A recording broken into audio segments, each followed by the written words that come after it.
आप सभी को जितिया व्रत की हार्दिक शुभकामना। जितिया व्रत जीवित पुत्रिका व्रत के नाम से भी जाना जाता है। यह व्रत 3 दिनों तक रखा जाता है अपनी संतान की रक्षा करने के लिए और खासकर अपने पुत्रों की रक्षा करने के लिए माताएं जित पुत्रिका व्रत या जितिया व्रत निराजल और निराहार रहकर करती हैं। इस व्रत में जीवित वाहन के साथ साथ चिल और सियारिन की पूजा करके व्रत की कथा भी पढ़ी और सुनी जाती है। आइए सुनिए जितिया व्रत की कुछ पौराणिक कथाएं। जितिया व्रत की पहली पौराणिक कथा के अनुसार गंधर्वों के राजकुमार का नाम जीवित वाहन था। वह बड़े उदार और परोपकारी थे। जीवित वाहन के पिता ने वृद्धावस्था में वानप्रस्थ आश्रम में जाते समय उन्हें सारा राजसिंहासन सौंप दिया, किंतु उनका मन राजपाट में नहीं लगता था। तब वे भी राज का भार अपने भाइयों पर छोड़कर स्वयं वन में अपने पिता की सेवा करने के लिए चले गए। वहीं पर उनका विवाह मल्यवती नाम की एक राज्य कन्या से हो गया। एक दिन जब वन में वह भ्रमण करते हुए जीवित वाहन काफी आगे चले गए, तब उन्हें रास्ते में एक वृद्धा रोते हुए मिली। उनके पूछने पे वृद्धा ने रोते हुए बताया कि मैं नागवंशी स्त्री हूँ और मेरा एक पुत्र है। पंछीराज गरुड़ के सामने नागों ने उन्हें प्रतिदिन भोजन के लिए एक नाग सौंपने की प्रतिज्ञा की हुई है और आज प्रतिज्ञा के अनुसार मेरे पुत्र की बलि देने का दिन है। जीवित वाहन ने वृद्धा को आश्वासन देते हुए कहा कि डरिए मत माता जी, मैं आपके पुत्र के प्राणों की रक्षा अवश्य करूंगा। आज मैं आपके पुत्र के बदले स्वयं अपने आप को इस लाल कपड़े में बांधकर शिला पे ले जाऊंगा। ऐसा कहकर जीवित वाहन ने उनके पुत्र के हाथ से लाल कपड़ा ले लिया और उसमें खुद को लपेट कर बलि देने वाले शिला पर लेट गए।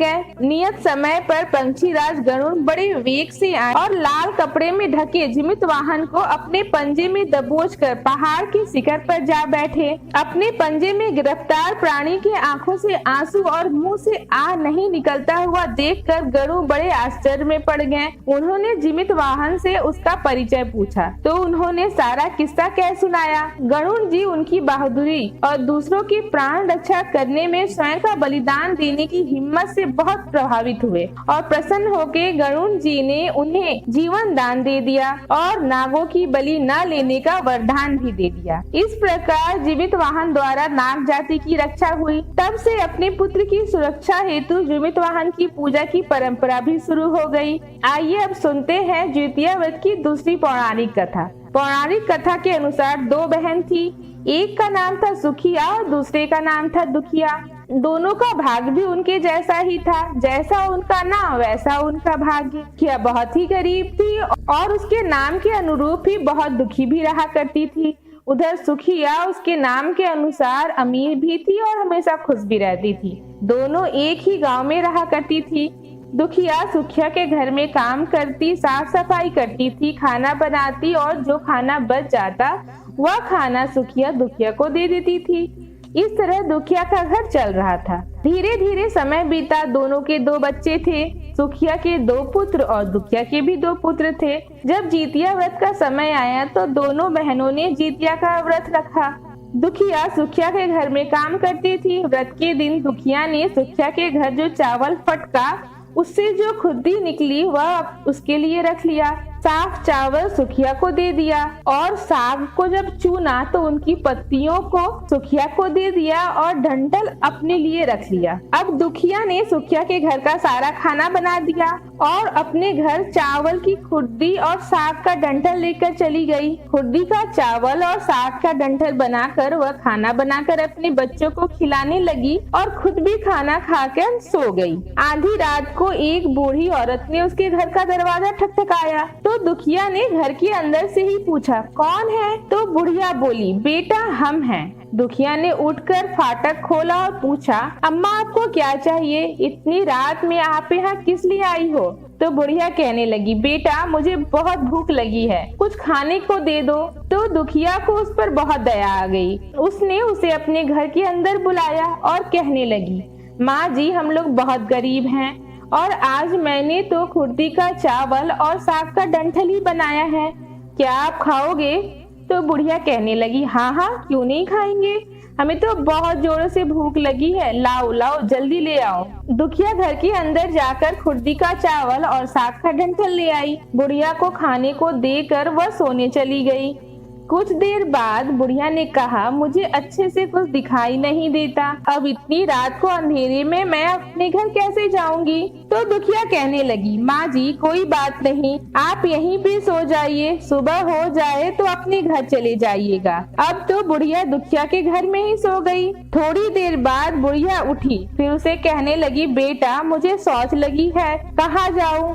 तो दुखिया कहने लगी, माँ जी घर के भीतर ही कोने में चले जाओ, आप उधर कोने में शौच कर लो। तो बुढ़िया ने पूछा, बेटा भर भर करूं या छर छर करूं। दुखिया नींद में थी, कहने लगी, माँ जी भर भर कर दो, मैं सुबह साफ कर दूंगी। शौच करने के बाद बुढ़िया ने फिर पूछा, बेटा मैं अपने हाथ कहाँ साफ करूं। तो दुखिया कहने लगी, माँ जी आप मेरे सर पे अपने हाथ को साफ कर लीजिए। उधर जब सुबह हुई तो दुखिया को यह सब कुछ एक सपना जैसा लगा। उसे लगा शायद सोते समय मैंने कोई सपना देखा होगा। उसने ज्यादा कुछ नहीं सोचा और सुबह होते ही नदी पे नहाने के लिए चली गई। जब वह नदी में नहाने लगी तो उसके सर से जो पानी टपक रहा था वह सोने का बन गया था। आसपास की सभी महिलाएं जो स्नान कर रही थी यह देखकर हैरान हो गईं और कहने लगी, तुम्हारे बालों से तो सोने का पानी गिर रहा है। फिर तो दुखिया को रात की सारी बातें याद आ गई। वह दौड़कर अपने घर की ओर भागी और सोच कर कि उसका सारा घर तो शौच से गंदा हो गया होगा जो कि रात में बुढ़िया अम्मा ने किया था। पहले तो मुझे वह साफ करना होगा, फिर मुझे स्नान करना चाहिए।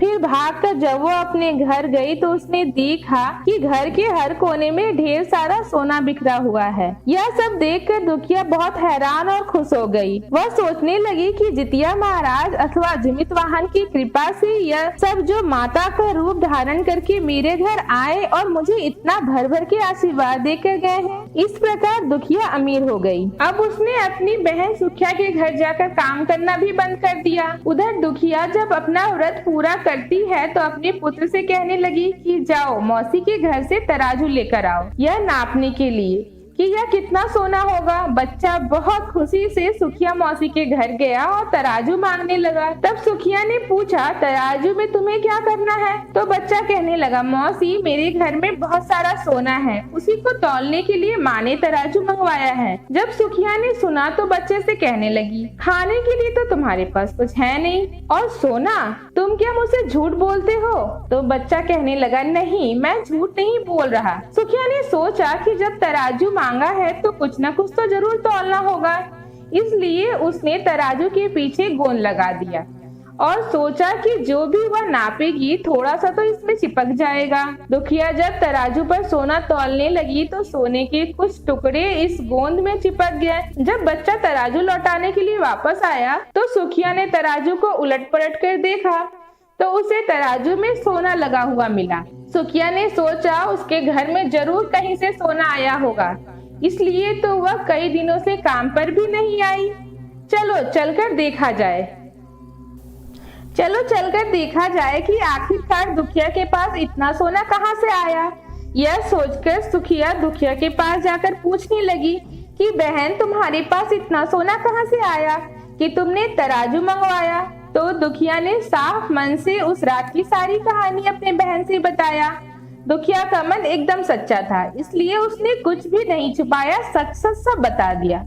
सुनकर सुखिया के मन में लालच आ गया कि दुखिया के पास तो हमसे भी ज्यादा धन आ गया है।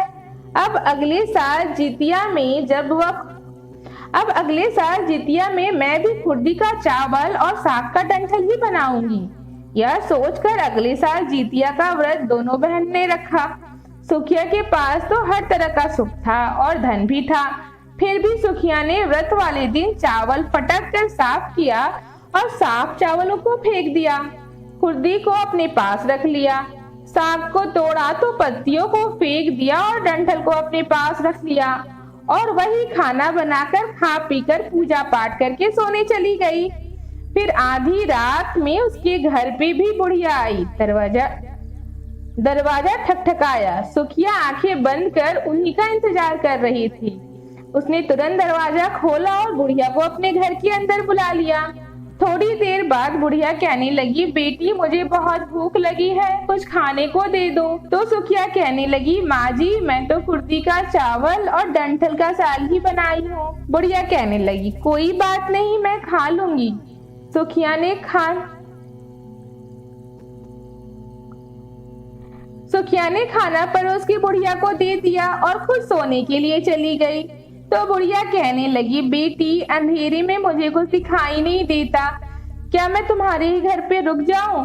तो सुखिया कहने लगी, कोई बात नहीं। तो सुखिया कहने लगी, कोई बात नहीं माँ जी, आप यहीं पे सो जाओ। थोड़ी देर बाद बुढ़िया ने कहा, बेटी मुझे शौच जाना है, कहाँ जाऊं? तो सुखिया कहने लगी, माँ जी वही कोने में चले जाओ। थोड़ी देर बाद बुढ़िया ने पूछा, भर भर करूं या छर? सुखिया को याद नहीं आया कि उसने क्या कहना है। तो सुखिया ने माँ से बोला, तो सुखिया ने कहा, माँ जी छर कर दीजिए। फिर बुढ़िया ने पूछा, बेटा अब बताओ मैं अपने हाथ कहाँ साफ करूं?